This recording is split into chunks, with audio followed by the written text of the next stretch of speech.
चलिए बेटा, एक्सरसाइज 4.1 का क्वेश्चन नंबर 3 इस वीडियो के अंदर डिस्कस होगा।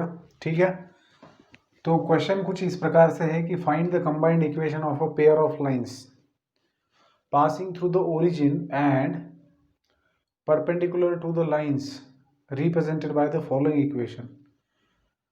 अभी आप लोगों को एक बात यहाँ पर समझनी है क्या, कि आपको कंबाइंड इक्वेशन निकालना है, लेकिन इसके पहले जो हमने क्वेश्चन देखा था कंबाइंड इक्वेशन निकालने का, उसके अंदर आपको सेपरेट इक्वेशन दिए हुए रहते थे। तो आपको अभी कंबाइंड इक्वेशन निकालना है पेयर ऑफ लाइंस का, लेकिन वो पेयर ऑफ लाइंस कहाँ पर है? They are passing through the origin and perpendicular to the lines represented by the following equation. तो वो जो लाइंस है जिनका आपको कंबाइंड इक्वेशन निकालना है, वो बेसिकली ओरिजिन में से पास हो रही है, पहली कंडीशन। दूसरी condition, they are perpendicular to the lines which are represented by these equations। तो अब देखना इसको सॉल्व कैसे किया जाएगा। तो इसको करने के दो तरीके हैं आपके पास, इसको कैसे किया जा सकता है। सबसे पहले तो ये जो आपके पास इक्वेशन दिया हुआ है, तो 5x² - 8xy + 3y², ठीक है। तो हम लोग क्या कर सकते हैं, इस देखो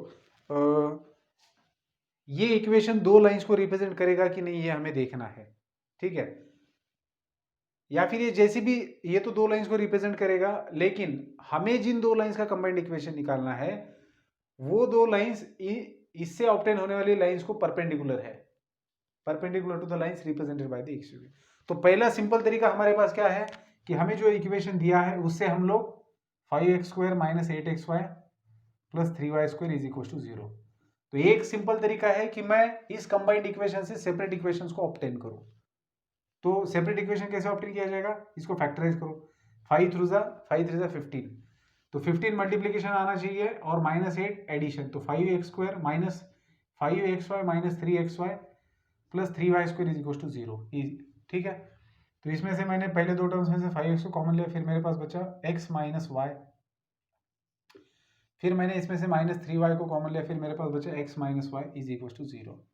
सो दोनों में से मैंने x - y को कॉमन लिया, ब्रैकेट के अंदर बचा 5x - 3y = 0। सही है। सो इसका मतलब x - y = 0 एक इक्वेशन है मेरे पास, और दूसरा इक्वेशन है 5x - 3y = 0।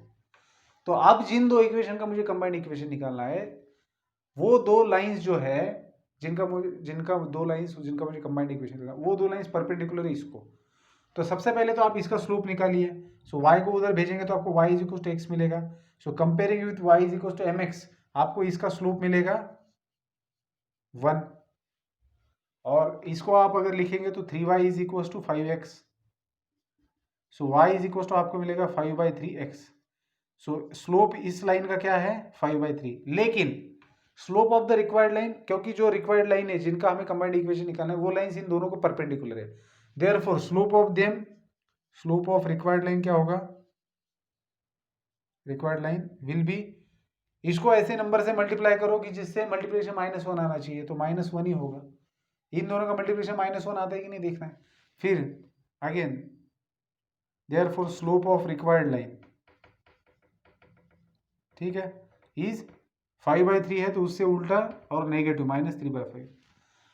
अब ठीक है, जिन दो लाइंस का हमें कंबाइंड इक्वेशन लिखना है उनका स्लोप तो हमें मिल चुका है, लेकिन जैसे कि हम लोगों ने पहले देखा था, हमारे पास उन लाइंस के ऊपर का पॉइंट नहीं है, कुछ नहीं। तो इससे हम इक्वेशन को कैसे ऑब्टेन करेंगे?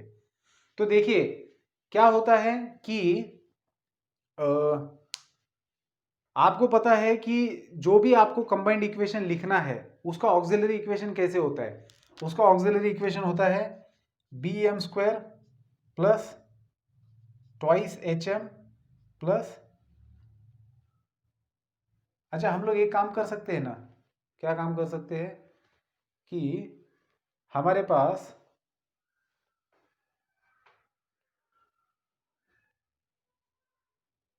हमें कंबाइंड इक्वेशन चाहिए, तो जैसे हमें इसका स्लोप मिला है,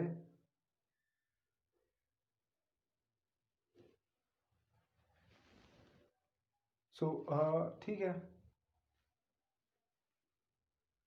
हाँ ये लाइंस ओरिजिन में से पास हो रही है, तो इक्वेशन सीधे तरीके से मिल जाएगा, that is y is equal to, therefore equation of line क्या रहेगा, y इज इक्वल टू, क्योंकि ये लाइन यहाँ पर दिया है, find the combined equation of the pair of lines passing through the origin, origin में से पास होने वाली है, तो जो ओरिजिन में से पास होने वाली है उनका आपके पास स्लोप है, तो y is equal to mx, सिर्फ उसका इक्वेशन होता है, so y is equal to mx मतलब माइनस एक्स, और यहाँ पर y is equal to mx मतलब माइनस 3/5x। सो आप इसको क्या लिख सकते हो, इसको क्रॉस मल्टीप्लाई करेंगे तो 5y plus 3x is equal to 0, और यहाँ पर आपके पास है x plus y is equal to 0। So बस अब आप इसका कंबाइंड इक्वेशन लिख सकते हो इस प्रकार से, इन दोनों का multiplication, that is x plus y into 3x plus 5y is equal to 0। ठीक है, तो क्या मिलेगा combined equation, 3x square plus 5xy plus 3xy and plus 5y square is equal to 0, and that is 3x square plus 8xy plus 5y square is equal to 0। ठीक है, तो ये एक स्ट्रेट फॉरवर्ड तरीका है, सीधा सीधा तरीका है कि आपको दिए गए इक्वेशन से कंबाइंड इक्वेशन ऑब्टेन करने का। अब हम लोग दूसरा तरीका देखेंगे। ठीक है बेटा, तो दूसरा जो तरीका है उसके अंदर हमें सेपरेट इक्वेशंस निकालने की जरूरत नहीं पड़ेगी, बस इतना ही फर्क है। Method of finding combined equation is same, बस आपको जैसे हम लोगों ने अभी क्या किया था, अभी हमने सेपरेट इक्वेशंस निकाले थे इससे, तो नेक्स्ट दूसरा जो मेथड है उसके अंदर हम लोग क्या कर सकते हैं, देखिए 5x square minus 8xy plus 3y square is equal to 0 दिया है। ठीक है, एक सेकंड वीडियो चालू है, मैं देखता हूँ जी। तो ये आपका दिया गया इक्वेशन है, आप इसको कंपेयर करेंगे स्टैंडर्ड फॉर्म के साथ में, ax square plus twice hxy plus by square is equal to 0 के साथ में। इससे आपको a का वैल्यू मिलेगा 5, 2h का वैल्यू मिलेगा -8 एंड b का वैल्यू मिलेगा 3। अब इससे हमें फायदा क्या होगा, तो देखिए ये इक्वेशन जिन भी दो लाइंस को रिप्रेजेंट कर रहा है, हम मान के चलेंगे कि उन दो लाइंस के स्लोप्स m1 एंड m2 है। ठीक है, so let slopes of the lines represented by given equation b m1 and m2। ठीक है, तो हम ये मान के चल रहे हैं कि ये जो दिया गया इक्वेशन है, ये जिन भी दो लाइंस को रिप्रेजेंट कर रहा है उनके स्लोप्स m1 एंड m2 है। तो हमें पता है कि सम ऑफ द स्लोप्स क्या होता है, m1 प्लस m2 होता है माइनस 2h बाई बी, तो 2h का वैल्यू तो मेरे पास -8 है, तो माइनस ऑफ माइनस बन जाएगा प्लस, डिवाइडेड बाई बी का वैल्यू है मेरे पास 3, सो 8/3 मुझे मिला, and product of the slope क्या है मेरे पास, m1 इंटू m2 क्या है, a बाई बी। ठीक है, सो वो बन गया मेरे पास, a है 5, b है 3, 5/3।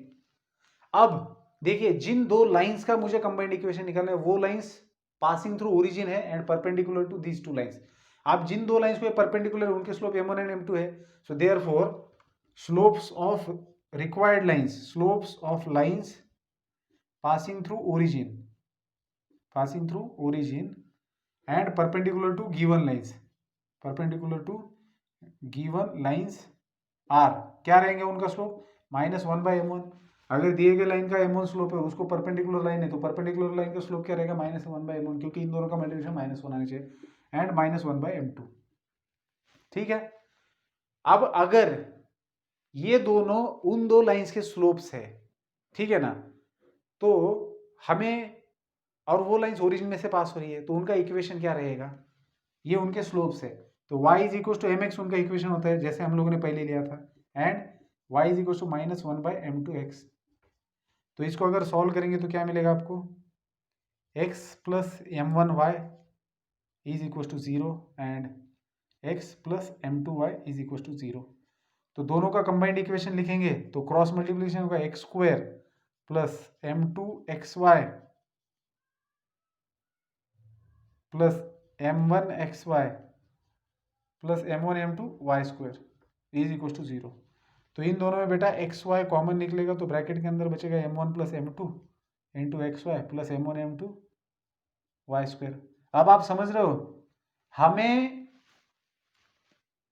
जो दो लाइंस और passing through the origin and perpendicular to the lines represented by this equation, उनका कंबाइंड इक्वेशन निकालना है, वो आपके सामने है।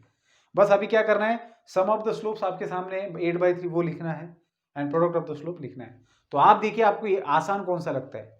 इसके अंदर भी हम लोगों ने फाइनली ये तो फाइंड आउट किया ही, कंबाइंड इक्वेशन निकालने के लिए यही मेथड अप्लाई किया, लेकिन बस ये है कि आपने सीधा सीधा स्लोप्स नहीं निकाला यहाँ पर, समझ रहे बात को, sum of the slope and product of the slope आपने निकाला है। तो आपकी मर्जी, आपको जो करना है। मुझे तो लगता है कि सेपरेट इक्वेशन निकाल के करना ही आसान रहेगा, ठीक है ना, क्योंकि उसमें आपको सीधा सीधा क्या समझ में आता है, स्लोप समझ में आता है, और अगर लाइंस पासिंग थ्रू ओरिजिन है और परपेंडिकुलर है तो फिर कर दीजिए। अब जैसे ये बचे हुए 3 एग्जाम्पल्स है, आप लोग खुद कर सकते हो। क्या करना है, चलिए मैं आपको इक्वेशन बता देता हूँ, रफली उसका आइडिया दे देता हूँ कि कैसा करना है आपको उसके अंदर, ठीक है। अब आपको क्या करना है कि ये जो सेकंड इक्वेशन है इसके अंदर आपको क्या समझ में आ रहा है, ये दो लाइंस को रिप्रेजेंट कर रहा है, और आपको जिसका कंबाइंड इक्वेशन लिखना है वो लाइंस ओरिजिन में से पास हो रही है, इसको परपेंडिकुलर है। तो सबसे पहले तो इसके सेपरेट इक्वेशन निकालिए, 5x² + 2xy - 3y² = 0, ठीक है। तो इसके सेपरेट इक्वेशंस क्या आएंगे, 5 3 50, तो रूट्स भी वही आएंगे, फैक्टर्स भी वही है, 5x² + 5xy - 3xy, क्योंकि 5 में से 3 चले गए तो 2 बचेंगे, और दोनों का मल्टीप्लिकेशन -15 मिलेगा, तो रूट्स तो सही है। अब इन दोनों में से निकलेगा 5x कॉमन, तो ब्रैकेट के अंदर बचेगा x + y, माइनस इसमें से 3y कॉमन निकलेगा तो x + y बचेगा, विच इज इक्वल टू 0। सो एक ब्रैकेट में x + y, दूसरे ब्रैकेट में 5x - 3y is equal to 0।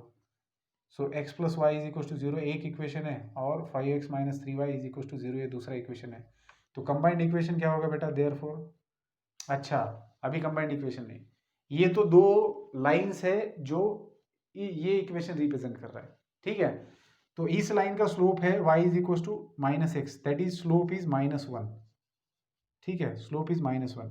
So required line का स्लोप क्या है, slope of required line is 1, क्योंकि इन दोनों का कंडीशन -1 चाहिए। यहां पर स्लोप है 3y = 5x, so y = 5/3x। So slope of given line is 5/3 and slope of required line is -3/5। समझ रहे हो बात को। सो ये आपके रिक्वायर्ड परपेंडिकुलर लाइंस का स्लोप है, तो इससे आपको इक्वेशन क्या मिलेगा, क्योंकि पासिंग थ्रू ओरिजिन है तो y = mx, that is y = x and y = -3/5x। तो आपको इससे x - y = 0 इक्वेशन मिलेगा, एंड 3x + 5y = इक्वेशन मिलेगा। अब इन दोनों को मल्टीप्लाई करो और कंबाइंड इक्वेशन निकल जाएगा। सेम तरीके से ये करना है। अब ये कौन से दो इक्वेशन को रिप्रेजेंट कर रहा है, y को कॉमन निकालिए, तो x + y = 0 बचेगा, तो y = 0 मतलब x axis and x + y = 0, ये दो इक्वेशन है, ठीक है। तो जो लाइन y = 0 को परपेंडिकुलर है, ठीक है ना, तो उसका स्लोप क्या है, y = 0 कौन सी लाइन है, x एक्सिस है, उसको लाइन कौन सी परपेंडिकुलर है, जो ओरिजिन से पास हो रही है, that is x axis, sorry y = 0 x axis है, x एक्सिस को परपेंडिकुलर लाइन जो ओरिजिन से पास हो रही है दैट इज y एक्सिस। तो y एक्सिस का स्लोप क्या है, दैट इज, तो आप स्लोप क्यों चाहिए आपको, लाइन पता चल गया, उसका इक्वेशन भी पता चल गया। y एक्सिस का इक्वेशन क्या होता है, x = 0 उसका इक्वेशन है, ठीक है। और इस लाइन का इक्वेशन, इस लाइन का स्लोप क्या रहेगा, -1, तो जो लाइन इसको परपेंडिकुलर उसका स्लोप है 1। सो y = x उसका इक्वेशन रहेगा, तो x - y, सो x - y × x = 0, ये इसका इक्वेशन है, दैट इज x² - xy = 0। समझ आई बात। सेम तरीके से इसमें से x को कॉमन निकालो। समझ रहे हो बात को, क्या बोल रहा हूँ मैं, एक बार बता ही देता हूँ मैं, फिर से कन्फ्यूजन ना हो, है ना, क्योंकि ऐसा लगता है, मैं जब बताता हूँ तो मुझे लगता है कि आसान है, लेकिन कई बार बच्चों को दिक्कत आ जाती है, ठीक है। मैं फोर्थ वाला बता देता हूँ। देखिए बेटा, 3x² - 4xy = 0 है, तो हम तो सबसे पहले इसको सेपरेट इक्वेशन निकालेंगे। तो हमें x कॉमन दिख रहा है, उसको निकाल दिया, ब्रैकेट के अंदर बचा 3x - 4y = 0। तो दो इक्वेशन कौन से, x = 0 एक इक्वेशन है, दूसरा है 3x - 4y = 0। तो हमें जिन दो लाइंस का कंबाइंड इक्वेशन निकालना है वो इन दोनों को परपेंडिकुलर है। अब बेसिकली x = 0 क्या होता है, y एक्सिस होता है, तो y एक्सिस को परपेंडिकुलर लाइन कौन सी, जो ओरिजिन से जा रही है, x एक्सिस है। तो x एक्सिस का इक्वेशन क्या है बेटा, y = 0। तो आपको सीधा सीधा यहाँ पर स्लोप वोप निकालने की जरूरत नहीं, आपको सीधा इसको परपेंडिकुलर लाइन जो ओरिजिन में से पास हो रही है उसका इक्वेशन मिल गया। अब आपको यहाँ पर स्लोप निकालना पड़ेगा, सो 4y = 3x है, सो y = 3/4x है। तो इस लाइन, ये जो लाइन है इसका स्लोप क्या है, 3/4 है। अब जो लाइन इसको परपेंडिकुलर है उसका स्लोप क्या रहेगा, -4/3, ठीक है ना। सो रिक्वायर्ड स्लोप रहेगा -4/3, सो इक्वेशन रहेगा y = -4/3x, ठीक है। सो उस हिसाब से इक्वेशन बन जाएगा 4x + 3y = 0। अब आपका इक्वेशन है y is equal to 0 and 4x plus 3y is equal to 0, तो ये दोनों लाइन ओरिजिन में से जा रही है और दिए गए इक्वेशंस की जो लाइन है उनको परपेंडिकुलर भी है। So therefore required combined equation क्या होगा, 4x plus 3y into y is equal to 0।